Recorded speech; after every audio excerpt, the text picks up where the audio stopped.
அஸ்ஸலாமு அலைக்கும் வரஹ்மத்துல்லாஹி வபரகாத்துஹு. அல்லாஹ்வின் நல்லடியார்களே, அல்லாஹும் ரசூலும் சொல்லி தந்த துஹா ஏற்றுக்கொள்ளக்கூடிய சிறந்த நேரங்களில் போன வீடியோவின் தொடர்ச்சியாக தான் நம்ம பார்க்க போறோம் இன்ஷா அல்லாஹ். அதற்கு முன்னாடி இந்த சேனலை சப்ஸ்கிரைப் பண்ணலைன்னா சப்ஸ்கிரைப் பண்ணிக்கோங்க. இந்த வீடியோ உங்களுக்கு பிடிச்சிருந்தா லைக் பண்ணி நன்மையை நாடி உங்க ஃப்ரெண்ட்ஸ் அண்ட் ஃபேமிலிக்கு ஷேர் பண்ணுங்க இன்ஷா அல்லாஹ். நம்மளுடைய எல்லா துவாக்களையும் அல்லாஹ் ஏற்றுக்கொண்டு எல்லாருடைய தேவைகளையும் அல்லாஹ் நிறைவேற்றி வைப்பானாக. அல்லாஹ் அல் குர்ஆன்ல சூரா அல் அன்பியால என்ன சொல்றானா, அல்லாஹ் ஒரு சிறந்த துவாவை சொல்லி இந்த துவாவை போது நீங்க பிரார்த்தனை செய்தால் நான் உங்களுக்கு பாதுகாவலை வழங்குறேன் என்று அல்லாஹ்வே சொல்கிறான். லா இலாஹ இல்லா அன்த சுப்ஹானக இன்னி குந்து மினல் லாலிமீன். மீனின் வயிற்றில் அகப்பட்டு யூனுஸ் நபி சோதனைக்கு உட்பட்டு இருந்த போது அல்லாஹ்விடம் அவங்க பிரார்த்திச்சு இந்த கேட்டாங்க. அல்லாஹ் அவங்களுக்கு பாதுகாவலை வழங்கினான். அதே மாதிரி நம்ம சிரமத்தில் இருக்கும்போது இந்த துவாவை ஓதி, அல்லாஹ் உன்னை தவிர வணக்கத்துக்குரிய இறைவன் வேற யாரும் இல்லை, நீ மிக பரிசுத்தமானவன், நிச்சயமாக நானும் அநியாயக்காரர்களில் ஒருவனாகி விட்டேன் என்று அல்லாஹ்விடம் கேட்கும் போது அல்லாஹ் அந்த துவாவை ஏற்றுக்கொண்டு நமக்கு அதை பாதுகாவலை வழங்கிறான். அல்லாஹ்வே சொல்கிறான், இந்த ஒரு அடியான் இந்த சிரமத்தில் இருக்கும்போது இந்த துவாவை ஓதி என்னிடம் கேட்கும்போது நான் பாதுகாவல் வழங்குகிறேன். அல்லாஹ்வே திருக்குர்ஆனில் பதிவிடுகின்றான். அதற்கு அடுத்தபடியாக மவுத் இறப்பு செய்தி கேட்டதற்கு பின்னால் கேட்கப்படும் துஹாக்கள்.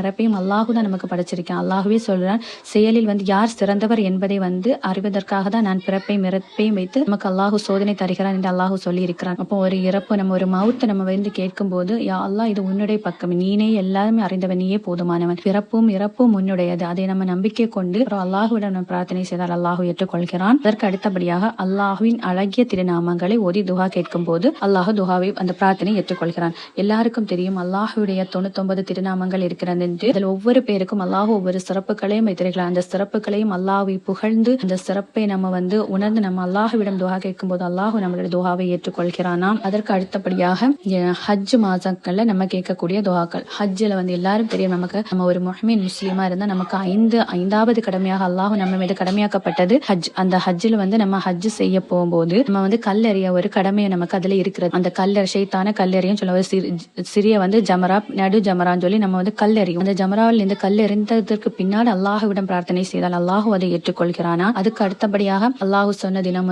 அரஃபா தினத்தில் கேட்கக்கூடிய துஹாக்கள். இது எல்லாருக்குமே நமக்கு தெரியும். ஹஜ் மாசத்துல நம்ம அரஃபா தினம்னா எல்லாருக்குமே நாயகம் நமக்கு சொல்லி இருக்காங்க. அரஃபா தினத்துல அரஃபா மைதானத்தில் கேட்கப்படும் துஹாக்கள் அல்லாஹுவிடம் ஏற்றுக்கொள்ளப்படுகிறது. அதற்கு அடுத்தபடியாக ரமலான் மாதத்தில் கேட்கும் துஆக்கள். ரமலான் நம்ம மாதங்கள்ல புனிதமான மாதமாக அல்லாஹு ரமலான் மாதத்தை வைத்திருக்கிறான். அந்த ரமலான் மாதத்துல ஒரு நன்மை செய்தால் நமக்கு அல்லாஹு பல நன்மைகளை நமக்கு தருகிறான். அந்த ரமலான் மாதம் அதிகமான நன்மைகளை நம்ம செய்தும் அதிகமான பிரார்த்தனைகளை செய்யும்போது அல்லாஹு நம்மளுடைய பிரார்த்தனைகளை ஏற்றுக்கொள்கிறானாம். அதற்கு அடுத்தபடியாக அநீதி இழைக்கப்பட்டவர் தமக்கு அநீதி இழைத்தவருக்கு எதிராக கேட்கும் துஹா. அதனால நம்ம அல்லாஹ்விடம் பாதுகாவல் தேடிக்கொள்ளணும் இன்ஷா அல்லாஹ். அநீதி இழைக்கப்பட்ட துஹாவானது அல்லாஹ்விட மிக வலிமை வாய்ந்தது. அல்லாஹ் அந்த பிரார்த்தனைகள் அல்லாஹ் ஏற்றுக்கொள்கிறான். அவர் மன்னிக்காதவரை நம்ம ஒரு ஆளுக்கு ஒரு முஸ்லீம் சகோதரர் இன்னொரு முஸ்லீம் சகோதரருக்கு அநீதி இழைத்து விட்டால் அந்த அநியாயம் மறுமை நாள் வரை இருளாக இருக்கும் என்று நபிகள் நாயகம் ஸல்லல்லாஹு அலைஹி வஸல்லம் சொல்லியிருக்காங்க. அதனால அல்லாஹு பாதுமானவன், அல்லாஹ் நம்மளை பாதுகாக்கணும். நம்ம ஒரு ஆளுக்கு அநியாயம் செய்தனா அவர்கள் மன்னிக்காதவரை அல்லாஹு தஆலா நமக்கு மன்னிப்பை வழங்குவதில்லை. அதனால அநீதி இழைக்கப்பட்டவரோட துஆவுக்கு நம்ம அஞ்சிக் கொள்ள வேண்டும். அவர் அல்லாஹ்விடம் பாதுகாவல் தேடிக்கொண்டு ஏதாவது நம்ம சின்ன சின்ன தவறுகள் ஏதாவது செய்திருந்தால் நம்ம உடனடியாக அவர்களிடம் மன்னிப்பை கேட்டுவிட வேண்டும் இன்ஷா அல்லாஹ். அதற்கு அடுத்தபடியாக நோன்பு வைத்திருக்கும் போது கேட்கப்படும் துஆக்கள். எல்லாருக்குமே தெரியும் நோன்புடைய சிறப்புகள் அறிந்தவன் அல்லாஹ் மட்டும்தான். அல்லாஹ் அதற்கு பல நன்மைகளை சிறப்புகளையும் வைத்திருக்கிறான். நோன்பு ஒரு ஆள் நோன்பு வைத்திருக்கும் போது கேட்கக்கூடிய துஆக்களானது அல்லாஹ்விடம் ஏற்றுக்கொள்ளப்படுகிறது. நோன்பு திறக்கக்கூடிய நேரங்களையும் நம்ம அந்த ஒரு நாள் ஃபுல்லா நோன்பு நோற்று அதை திறக்கக்கூடிய நேரங்களையும் அல்லாஹ்விடம் நம்ம பிரார்த்தனை செய்தால் அந்த துஆக்களையும் அல்லாஹ் ஏற்றுக்கொள்கிறான். அதற்கு அடுத்தபடியாக நெருக்கடியான நிலையில் நம்ம இருக்கும்போது கேட்கப்படும் துஆக்கள்.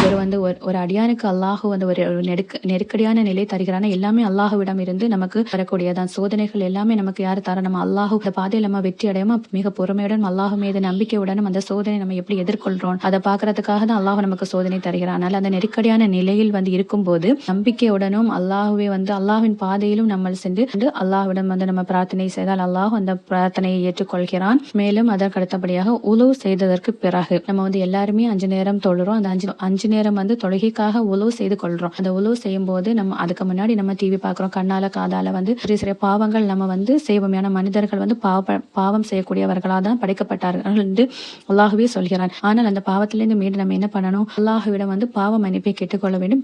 திரும்பவும் அந்த பாவத்தின் பக்கம் நம்ம செல்லாமல் இருக்க வேண்டும். இப்போ உழுவு செய்யும் போது எப்படின்னா உடம்பளவிலையும் நம்ம என்னது சுத்தம் செய்து அல்லாஹ்வை நாடி நம்ம அல்லாஹ் அழைப்பிற்கை ஏற்றுக்கொண்டு அல்லாஹுக்காக நம்ம சுஜூது செய்வதற்காக செல்கிறோம். உழுவு செய்த பிறகு நம்மளோட அல்லாஹ்விடம் கேட்கக்கூடிய பிரார்த்தனைகளை அல்லாஹ் ஏற்றுக்கொள்கிறான். அதற்கு அடுத்தபடியாக நம்ம எல்லாருக்குமே ஆசை இருக்கக்கூடிய பார்க்கணும், நம்ம ஒரு முஹ்மின் முஸ்லீமா இருந்தா எல்லாருக்குமே பார்க்கணும்னு நம்ம ஏங்கக்கூடிய ஒரு விஷயம் என்னது, அல்லாஹ் அல்லாஹுடைய இறை இல்லம் கஅபத்துல்லா, கஅபாவிற்குள் கேட்கப்படும் துஆக்கள். நம்ம வாழ்க்கையில ஒரு நாளாவது நம்ம அந்த கஅபாவுக்கு நம்ம போயிட மாட்டோமா? அந்த புனிதமான இடத்தை நம்ம கண்ணால பாத்திர மாட்டோமா? எல்லாரும் நம்ம எங்கிட்டு தான் இருக்கோம். இன்ஷா அல்லாஹ் எல்லாருக்கும் அதை கஅபத்துல்லாவை பார்க்கறதுக்கும் அங்க போய் அமல் செய்ததற்கும் பாக்கியத்தை அல்லாஹ் நமக்கு தந்த அருள் புரிவானாக. கஅபத்துல்லாவிற்குள் கேட்கப்படும் துஆக்களை அல்லாஹ் ஏற்றுக்கொள்கிறான். மேலும் அந்த கஅபத்துல்லாஹ் சபா மர்வான் நமக்கு மலைகள் இருக்குல்ல, அந்த சபா மலையிலானாலும் சரி, மர்வா மலையிலும் சரி, முஸ்தலிஃபாலே போய் நம்ம கேட்கக்கூடிய துஆக்கள், இங்க மாதிரி அல்லாஹுடைய புனித தலங்கள்ல நம்ம நின்று கேட்கக்கூடிய பிரார்த்தனைகளையும் அல்லாஹ் ஏற்றுக்கொள்கிறான். கடைசியாக அல்லாஹ் என்ன சொல்றானா, ஒரு முஹ்மின் அல்லாஹ்வே நம்பிக்கை கொண்டவர்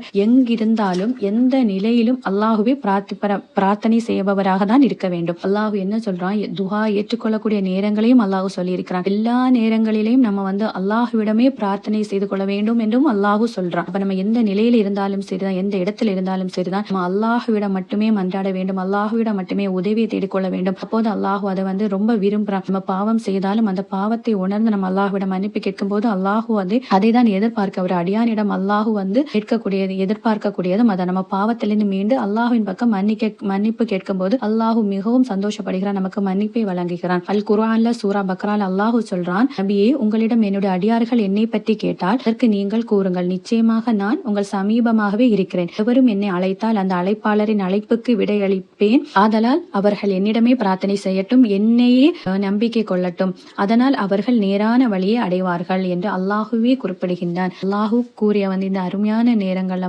நம்ம அதிகமான பிரார்த்தனைகளையும் செய்து கொள்வோம். இன்ஷா அல்லாஹ் பாவத்திலிருந்து மீண்டு பாவத்தின் பக்கம் போவாமல் அல்லாஹுவிடம் நம்ம அனைவரும் பாதுகாவலை தேடிக்கொள்வோம். கேட்டதன்படி அமல்கள் செய்யும் பாக்கியத்தையும் வல்ல ரஹ்மான் நம்ம அனைவருக்கும் தந்த அருள் புரிவானாக. ஆமீன். அடுத்த ஒரு திக்ருமா இன்ஷா அல்லாஹ் நெக்ஸ்ட் வீடியோல சந்திக்கலாம். அஸ்ஸலாமு அலைக்கும் வரஹ்மத்துல்லாஹி வபரகாத்துஹு.